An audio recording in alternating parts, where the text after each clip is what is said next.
Prime Minister Perry Christie mincing no words this morning in the House of Assembly, responding to comments made by several PLP MPs, particularly the backbenchers who have taken no prisoners in speaking out against the party's stance on several parliamentary issues. Today in the House, the Prime Minister stood to his feet to broadly address the issue which has gripped headlines for weeks. It's a personal kind of agonizing for me when I see differences emerging.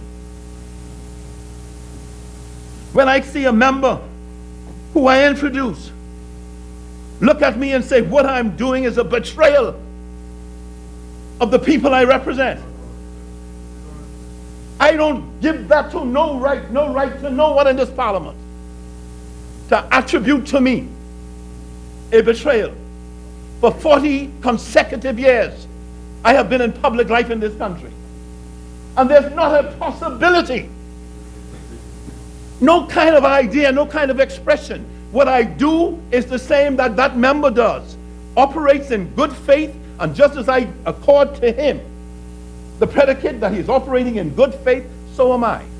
Just last week, Markle City MP Greg Moss, Fort Charlotte MP Andre Rollins, and Bambootown MP Renford Wells all called the government out on several parts of the compendium of constitutional amendments that they disagreed with.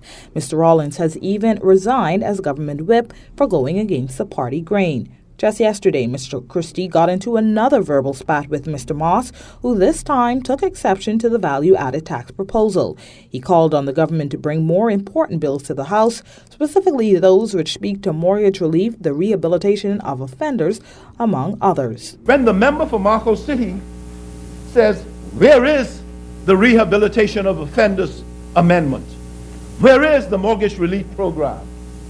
Where is the reduction in the prime rate? But let me tell him where it is. The mortgage relief program is a commitment of this government.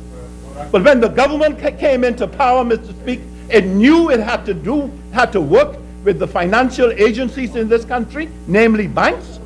And it knew that it had to work with banks to ensure, Mr. Speaker, that when we come with it, we have credibility and the support of it.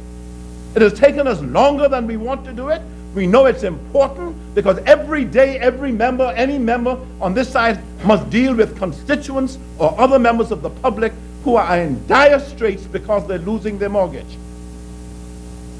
So we are going to bring that program, Mr. Speaker, and we are going to bring it in this term, and we're going to bring it soon in this term. With respect to the Rehabilitation of Offenders Amendment, Mr. Speaker, the Cabinet just discussed it a day ago. It's on the agenda now, and it will come, Mr. Speaker. And since the matter has been raised, then we will ask members to vote for it before we break, Mr. Speaker, for the summer. Mr. Christie added that he has been saddened by the opposition among members of his own party. For JCN News, I'm Sasha Lightbourne.